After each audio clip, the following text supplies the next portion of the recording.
नमस्ते सबैजनालाई। आज चाहिँ हामी यस भिडियोमा हाइड्रो पावर इन्जिनियरिङको च्याप्टर 8 को हाइड्रोमेकानिकल एन्ड इलेक्ट्रोमेकानिकल इक्विपमेन्ट्सको न्युमेरिकल गर्नेवाला छौँ। सो आज हामीले यस भिडियोमा गर्ने भनेको चाहिँ पेल्टन टर्बाइनको चाहिँ आज हामी न्युमेरिकल गर्नेवाला छौँ है त। सो पेल्टन टर्बाइन भनेको के हो, यसको डिजाइन, प्रोसिड्युर र एउटा न्युमेरिकल गर्नेवाला छौँ है त।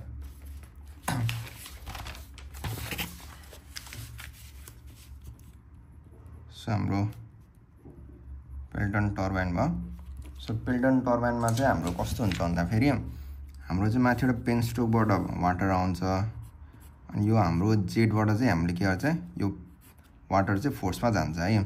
अनि यहाँ चाहिँ हाम्रो एउटा यस्तो व्हील हुन्छ जसमा चाहिँ बकेटहरू कन्टेन गरेको हुन्छ क्या, अट्याच भएको हुन्छ। अनि यो पानीको फोर्सले चाहिँ यो बकेटमा यहाँ स्ट्राइक गरेर चाहिँ के गर्छ, यो चाहिँ रोटेट हुन्छ है। सो यसलाई नै हामीले पेल्टन टर्बाइन भनेर भन्छौँ।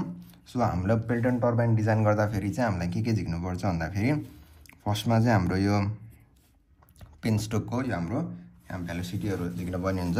सो फर्स्ट भनेको हाम्रो velocity of the jet of the inlet है, जुन चाहिँ हाम्रो यो जेटको इनलेटको भेलोसिटी हो। सो हामीले जेटको भेलोसिटी निकाल्छौँ V1, अनि अर्को भनेको एउटा इनलेट र आउटलेट भनेर हुन्छ। सो हामीले V1 र V' निकाल्छौँ है। सो यो भनेको velocity of the jet of the inlet भयो। यो चाहिँ velocity of the jet in the turbine है, यसलाई टेन्जेन्सियल भेलोसिटी भनेर पनि भन्छ। अनि अर्को भनेको हाम्रो यो जेटको डायमिटर D झिक्न पर्ने हुन्छ। अनि यो व्हीलको डायमिटर हाम्रो क्यापिटल D भनौँ, यो क्यापिटल D झिक्न पर्ने हुन्छ व्हीलको डायमिटर। अनि यो बकेटहरू छ नि, यो नम्बर अफ बकेट झिक्न पर्ने हुन्छ। अनि यो बकेटको यो बिचको स्पेसिङ हुन्छ, त्यो स्पेसिङ पनि झिक्न पर्ने हुन्छ। र यति चाहिँ हामीले पेल्टन टर्बाइनमा हामीले डिजाइन गर्दाखेरि यति कुराहरू थाहा पाउनु पर्यो है त। सो हाम्रो नम्बर अफ बकेट, बकेटको स्पेसिङ, अनि हाम्रो व्हीलको डायमिटर, जेटको डायमिटर र जेटको हाम्रो भेलोसिटी है त। सो फर्स्टमा हामीले के गर्छौँ भन्दाखेरि सुरुमा हामीले भेलोसिटी निकाल्छौँ। सो यो V1 को लागि हाम्रो फर्मुला भनेको CB √2GH हुन्छ, जसमा CB भनेको हाम्रो कोएफिसिएन्ट अफ भेलोसिटी हुन्छ। यसको भ्यालु चाहिँ जेनरली 0.98 दिएको हुन्छ। यदि दिएन भने यति भ्यालु कन्सिडर गर्नु। अनि यसमा यो H भनेको चाहिँ हाम्रो नेटेड भयो है त। सो यसरी हामीले V1 को भ्यालु आउने भयो। अर्को हाम्रो V' को भ्यालु हुन्छ, यो चाहिँ टेन्जेन्सियल भेलोसिटी भयो। यसको फर्मुला पनि सेम हुन्छ। यसमा CB ले मल्टिप्लाई गर्थ्यो भने यसमा चाहिँ हामीले यो फाइले मल्टिप्लाई गर्नुपर्ने हुन्छ, अथवा हामीले चाहिँ CU भनेर दिएको हुन्छ हैन। यो भनेको चाहिँ हाम्रो स्पिड रेसियो भयो है त। यो हाम्रो क्वेसनमा गिभन दिएको हुन्छ। यदि दिएन भने चाहिँ 0.4348 सम्मको एउटा भ्यालु लिनु होला। सो हाम्रो यो दुईटा भेलोसिटी त आयो। अब यो हामीले भेलोसिटी युज गरेर हामीले के निकाल्छौँ, यो डायमिटर निकाल्छौँ के।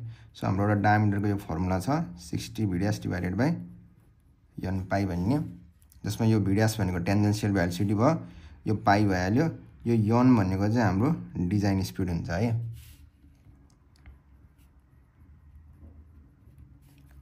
यसरी हाम्रो के आउने भयो, यो हाम्रो व्हीलको डायमिटर आउने भयो।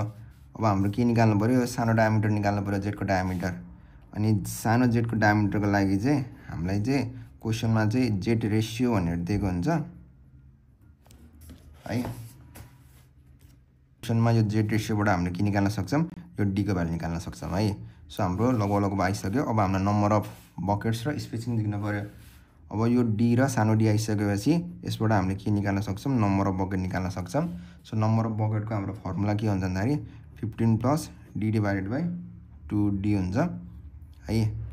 यसबाट नम्बर अफ बकेट आउनु भइहाल्यो। नम्बर अफ बकेट आइसकेपछि हाम्रो के आउनु पर्यो, अब स्पेसिङ चाहियो। स्पेसिङको लागि चाहिँ हाम्रो formula πD divided by NB हुन्छ। यो NB भनेको चाहिँ नम्बर अफ बकेट भयो है त। यसरी चाहिँ हामीले पेल्टन टर्बाइन चाहिँ हामीले डिजाइन गर्छौँ। फर्स्टमा हामीले दुईटा भेलोसिटी निकाल्यौँ। अनि यो भेलोसिटी टेन्जेन्सियल भेलोसिटीबाट हामीले के निकाल्यौँ, व्हीलको डायमिटर निकाल्यौँ।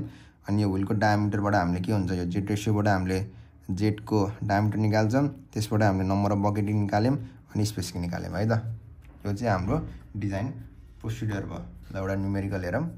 अनि एउटा कुरा छुट्यो, हामीले चाहिँ नम्बर अफ जेट पनि निकाल्नु पर्ने हुन्छ है। यो नम्बर अफ जेट भनेको चाहिँ यो जेट हुन्छ नि हाम्रो अब रिक्वायर्ड आउटपुट आउटपुटको अनुसार हाम्रो कति नम्बर अफ जेट चाहिन सक्छ भनेर नम्बर अफ जेट पनि निकाल्नु पर्ने हुन्छ है त। सो नम्बर अफ जेटको लागि चाहिँ हामीले total discharge divided by discharge from this single जेटबाट निकाल्छौँ है। यो total discharge divided by discharge from single jet गरिसकेपछि हाम्रो नम्बर अफ जेट आउँछ, जसमा हाम्रो यो डिस्चार्ज चाहिँ हामीले P = n गामा QS बाट यहाँबाट निकाल्छौँ। अनि यो discharge from the single jet भनेको चाहिँ डिस्चार्जको एरिया इन्टु भेलोसिटी गरेर निकाल्छौँ है त। सो एरिया भनेको हाम्रो जेटको एरिया, भेलोसिटी भनेको हाम्रो जेटको भेलोसिटी है त।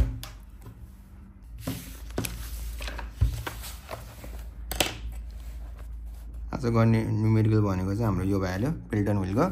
सो यो क्वेसन चाहिँ हाम्रो पोखरा युनिभर्सिटीको इयर 2021 को स्प्रिङमा आएको क्वेसन रहेछ है त।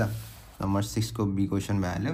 क्वेसनमा हामीलाई के भनेको छ भन्दाखेरि uh penstock of the discharge 5 metre cube per second is functioning for hydro power with the dynamic. So आज गर्ने न्युमेरिकल भनेको चाहिँ हाम्रो यो 6 को बी रहेको छ।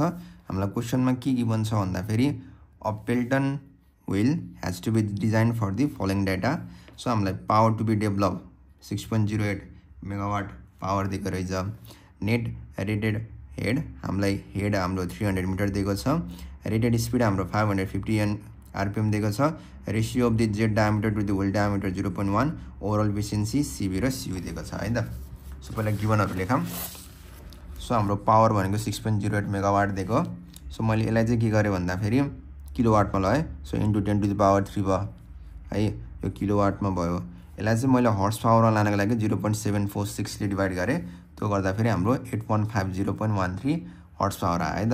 सो पावर मेगावाटमा 6.08, किलोवाटमा 6.08 इन्टु 10 टु द पावर 3 र हर्स पावरमा चाहिँ हाम्रो 8.50.13 हर्स पावर है त। हामीलाई नेट रेट हाम्रो 300 मिटर दिएको छ। रेटेड स्पिडको हामीले चाहिँ स्पिडलाई चाहिँ यनले डिनोट गर्छौँ। सो त्यो भनेको हाम्रो 550 RPM भयो।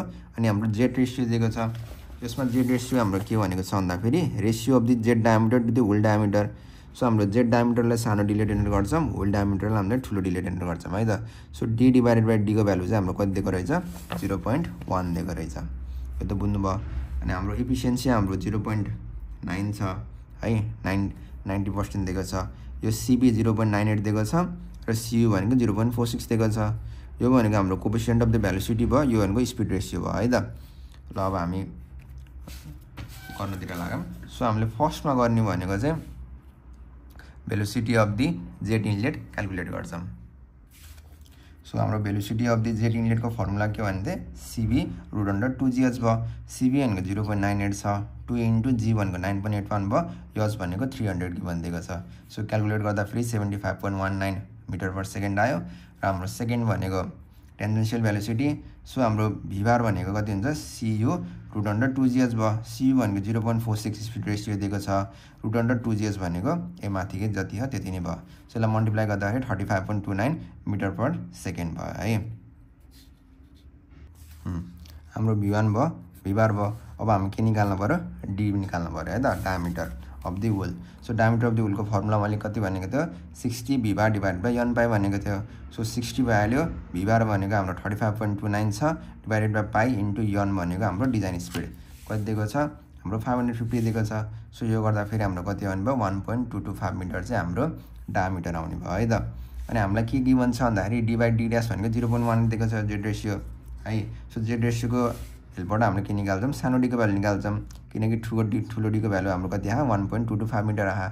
सो यो इन्टु 0.1 गर्दाखेरि 0.1225 मिटर हाम्रो आउने भयो डायमिटर अफ द जेटको है त। यसरी हाम्रो D पनि आइसक्यो, V1 पनि आइसक्यो, भीभार पनि आइसक्यो, D पनि आइसक्यो।